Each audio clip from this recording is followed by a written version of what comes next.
श्री दत्तप्रबोध अध्याय 12. दुर्वास, दत्तात्रय व चंद्राची तीर्थयात्रा. मागील अध्यायामध्ये आपण पाहिलं दुर्वास, दत्तात्रय आणि चंद्र यांचं मौजबंधन झालं आणि त्यानंतर पुढे त्यांनी तीर्थयात्रेला जाण्याची अनुज्ञा मागितली. मातापित्यांनी सुरुवातीला त्यांना विरोध केला, पण श्री दत्तांनी आपल्या तत्वज्ञानाने त्यांना नीट समजावून सांगितलं आणि सरते शेवटी ते दोघेही तयार झाले. आता त्या पुढील कथा अध्यायाला सुरुवात करूयात. आपल्या मातापित्यांचा निरोप घेऊन ते तिघेही अतिशय आनंदाने मार्गक्रमण करीत विविध तीर्थक्षेत्र पाहत वाराणसीला येऊन पोहोचले. आपले निवासस्थान अवचित दृष्टीस पडताच रमाधर आनंदले आणि अधिकच रमू लागले.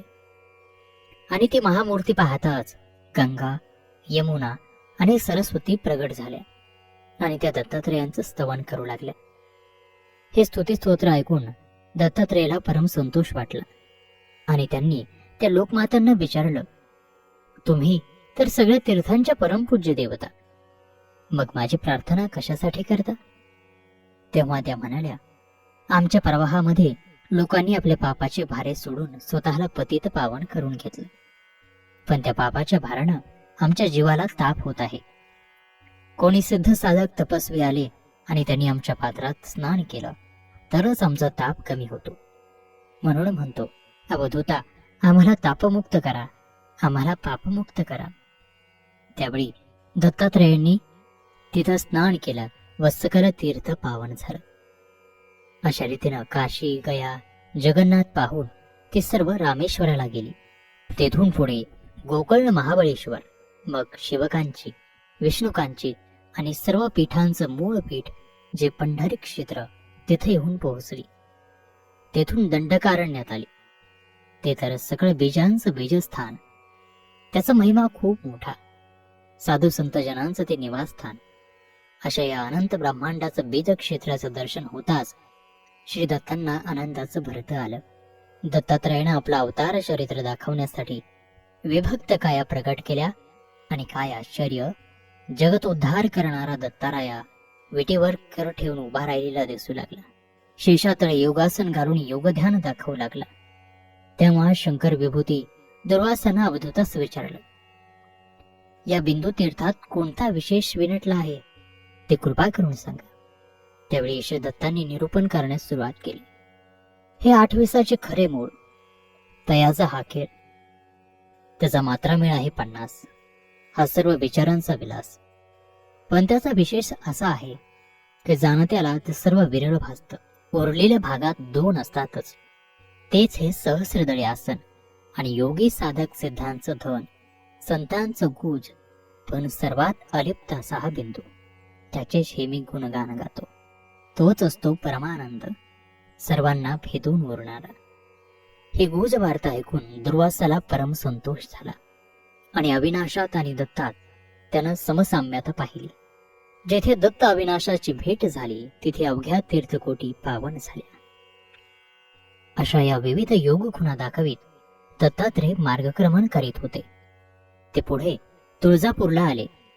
भागीरथीच्या पात्रात स्नान केलं आणि आदिमायेचं गुणगान करून तुळजामातेच्या चरणी मस्तक ठेवलं. तुळजामाता म्हणजेच शिवप्रिया हिमनगनंदिनी. श्रीराम प्रभूंची सतोपरीक्षा घेण्यासाठी तिनं सीतेचा वेश धारण केला आणि शोकानं विरहानं व्याकुळ झालेल्या श्रीरामांच्या समोर जाऊन तिनं जानकीच्या सुरात रामाला साथ घातली. हे प्राणनाथ, राम शोकाकुल होता तरी त्यानं ह्या जानकीला पाहता क्षणी ओळखलं आणि म्हणूनच तिनं साथ घालताच रामानं तिचे पाय धरले आणि तिला सांगितलं, हे भगवत जननी, आदिमाते, आपल्या घरी परत जा. इथे येण्याचे कष्ट का घेतलेस? आता इथेच स्वस्थ राहा. आणि तेव्हापासून ही हिमनगनंदिनी इथेच राहू लागली. ती दत्तात्रयाला पाहून म्हणाली, ही अवधूता, तुझी माऊली अनुसया खरोखरच धन्य होय. तुझ्यासारख्या त्रिगुणात्मक पुत्रास जन्म देऊन तिने जीवनाचं सार्थक केलं. तुझ्या दर्शनानं मला खरोखरच परम संतोष झाला आहे. तुझं असंच दर्शन वारंवार व्हावं हीच प्रार्थना. मातेचे ते उद्गार ऐकून दत्तात्रय म्हणाले, माते, तुझ्या इच्छेनुरूप मी तुला खरोखरच भेटायला येईल आणि भोजनालाही इथेच येईल. हे ऐकून पार्वती मातेला अतिशय आनंद झाला आणि तिनं आपल्या मस्तकावरचा हिरे जडित मुकुट दत्तांच्या मस्तकावर ठेवीत त्याचं मुखकमल कुरवाळीत ती जगन्माता म्हणाली, माझ्या बाळा, मला दिलेलं वचन मात्र विसरू नकोस. नाही माते, विसरणार नाही. एक दिवस तुझ्या दारी भोजनास आल्याशिवाय मी राहणार नाही. असं म्हणून पश्चिमेकडे ते पदयात्रा करीत निघाले. गेरा तीरी आले. तेथे नरसीपूर त्यांनी पाहिलं. त्या तीर्थाला वंदन करून नरहरीचं दर्शन घेऊन आशीर्वाद मागून पुढे निघाले आणि औट पीठातील सर्वश्रेष्ठ पीठ, सर्व विघ्नहर्त्या, संकट निवारण करत्या महालक्ष्मीचं माहेरघर जे कोल्हापूर, तिथे येऊन पोहोचले. रंकाळी तीर्थावर दर्शन घेतलं आणि ते रूप सुंदर ध्यान डोळ्यात साठवलं. त्याचा अनन्य भक्तिभावानं स्तुती सूत्र गाण्यास प्रारंभ केला. हे स्तवन ऐकून साक्षात अंबा प्रकट झाली आणि तिनं त्यानंदानं शिमालिंगन दिलं आणि सांगितलं की हे दत्तात्रया, त्रिगुणात्मक रूपात तू विनटला आहेस, तेव्हा सर्व जगताचं कल्याण करा आणि आपल्या अवतारण भूमीवरील प्रत्येक प्राणी मात्राचा उद्धार करा. असं ते वचन ऐकताच दत्तात्रय म्हणाले, माते, तुझी कृपा मजवर अखंड असावी, म्हणजे त्या आशीर्वादाच्या बळावर मी कोणतंही कार्य करू शकेल. तेव्हा अंबा म्हणाली, मी वाढलेली भिक्षा ग्रहण करून आपण मलाही कृतकृत्य कर. तेव्हा दत्तानं वचन दिलं की माते, तुझ्या दारी तुझ्या भिक्षेचा स्वीकार करायला मी नक्की येईन. हे दत्तात्रयांचे उद्गार ऐकून माता संतोषली आणि तिनं झराळ ते दैदिप्यमान कर्णभूषण काढून अवधूताला दिली आणि त्या सत्पात्री भिक्षूला सुवर्ण पात्र भिक्षेसाठी दिलं. ते घेऊन मातेला वंदन करून ते निघाले. ते महाबळेश्वरी आले. तेथे एक चमत्कार झाला. कृष्णा, भागीरथी, सावित्री, गायत्री, सरस्वती या सतेज दिव्य स्वरूपात अवधूतापुढे प्रकट झाल्या आणि अवधूताचं स्मरण करून त्याला म्हणाल्या, ही योगीराजा, आमचा संगम करून मग पुढे व्हा. तेव्हा अवधूत कबूल झाला आणि संगमस्थानी आला. पण ते संकीर्ण स्थान पाहून त्याला आनंद झाला नाही. त्या दिगंबराचं चित्त ओळखून वाची ही गंगा त्याची विनवणी करण्यासाठी पुढे झाल्या आणि त्यांनी सांगितलं, पुढचे सर्व प्रवाह प्रशस्त आहेत, पण एकमेकांपासून ते अलगही झालेले आहेत. या ठिकाणी आम्ही प्रियतम कृष्णेला भेटण्यासाठी आलो आहोत आणि आमचा संगम झाला. त्यात विशेष असे की महापर्वात कन्यागतात इथे भागीरथी प्रकटपणानं वाहते. गायत्री, सावित्री, सरस्वती मात्र एकमेकात मिसळून गुप्तपणानं वाहतात. माहुली क्षेत्री असा हा कृष्णेचा विस्तार आहे आणि तिला वेना नदी येऊन मिळाली आहे आणि मग अतिशय मनोहर संगम झाला आहे. म्हणून हे अवधूता, आमची विनंती मानून आपण काही दिवस याच स्थळी वस्ती करावी आणि आमच्या तीरी स्नान संध्या करून आम्हा पतितांना पावन करावं आणि इतर पामरांनाही मोक्षमुक्तीचं समाधान द्यावं. त्यांचं हे भाषण ऐकून दत्तात्रयानं त्यांच्या तीरी स्नानसंध्येला नित्य येण्याचं अभिवचन देऊन त्यांचा निरोप घेतला आणि डोंगरदऱ्या पार करीत गिरिगुहा पालत्या घालीत ते ज्योतिर्लिंगास गेले आणि त्याची पूजा करून सप्तशृंगीस आले. ते विशाल असे दैदिप्यमान भवानी शिखर पाहताच त्यांचे डोळे निवले. त्या जगदीश्वर भवानीची कृपा व्हावी म्हणून कितीतरी तापसींनी अनेक विध व्रतवैकल्यांचा अंगीकार केला होता. पण दत्तांचं आगमन होताच आणि त्यात स्तुती करताच महामाया प्रसन्न झाली आणि त्या दत्तात्रयाला आशीर्वाद देते झाली. तिचं कृपाछत्र घेऊन दत्त निघाले आणि त्र्यंबकेश्वर येऊन पोहोचले. त्रिगुणात्मक रूपाला भेटले. त्र्यंबकेश्वर हे खरं गौतमाचं निवासस्थान. पूर्वी ते ऋषी येथे तपाचरण करीत असत आणि अतिशय शांती समाधानात आपल्या पत्नीसह अहिल्यासह कालक्रमणा करीत होते. सती अहिल्या अतिशय पतिव्रता व पतिपरायण होती.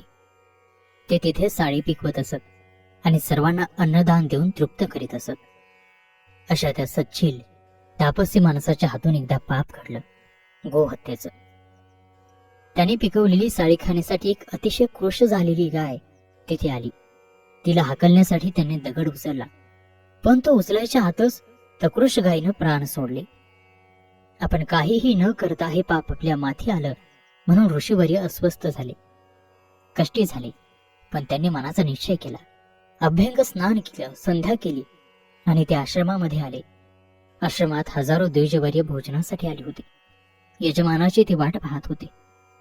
माझ्या हातून गाय मेली असं सांगितलं असतं तर ते सर्व असेच उपाशी परत गेले असते आणि आणखी पातकाचं ओझं त्यांच्या कपाळी लिहिलं गेलं असतं.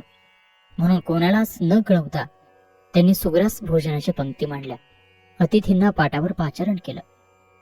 गौतम मुनी अतिथींच्या हाती भोजनाचं पाणी सोडणार इतक्यात एक गोपाल धावत आला आणि मुनींना म्हणाला, हे महातपस्वी ब्राह्मणा, माझी गाय मारलीस ती मारलीस आणि आता हे भोजन घालतोस. गोहत्येचं पाप कोठे फेडशील? हे ऐकताच सर्व ब्राह्मणांनी हातातले घास तसेच ठेवले आणि ती गाय जिथे मरून पडली होती तिथे गेली. पाहता तो खरंच गायीचं कलेवर तिथे होतं. ते ब्राह्मण न जेवता बिनमुख परत गेले. गौतम ऋषी अतिशय दुःखी झाले. त्यांना काय करावं ते कळेना. त्या बाबड्या तपस्वी ब्राह्मणाला काय ठाऊक की त्या हिमनग हिमगौरीनं श्री शंकरांच्या जटेतून आपल्या सवतीला गंगेला हुसकावून लावण्यासाठी श्री गणेशाच्या मदतीने कपट नाटक रचलं होतं आणि त्याचा सूत्रधार बनवलं होतं ते गौतमाला. गौतमाची साळी खायला आलेली गाय म्हणजे खरीखुरी गाय नव्हतीच. ती होती चांद्रमौली शिवशंकरांची अर्धांगिनी पार्वती. आणि ऐनवेळी धावत येऊन गोहत्येचं पातक मुनींवर भर पंक्तीत लादणारा गोपाल तो होता श्री गणेश. आता काय करावं, पातक कसं निवारण करावं या विचारात गौतम मुनी होते. इतक्यातच पार्वती मातेच्या आज्ञेनं श्री गणेश त्यांच्या पुढे गुराख्याच्या रूपात येऊन उभे ठाकले आणि त्यांनी सांगितलं की मी एक उपाय सांगतो की ज्यामुळे तुमच्या पापांचं निवारण होईल.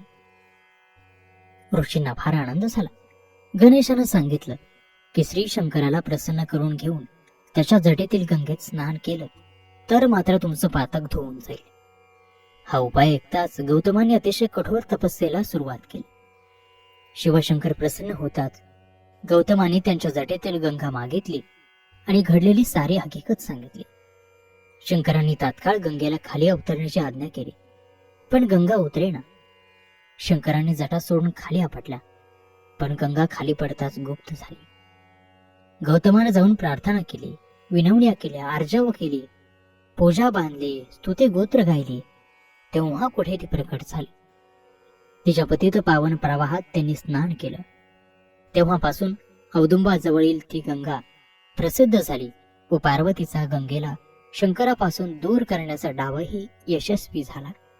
ते स्थान पाहून श्री दत्तात्रयानं त्यामध्ये स्नान केलं.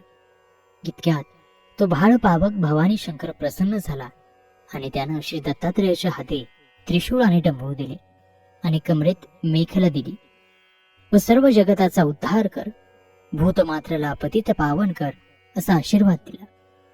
आणि याचबरोबर श्री दत्त प्रबोध ग्रंथातील हा 12वा अध्याय या ठिकाणी समाप्त होत आहे.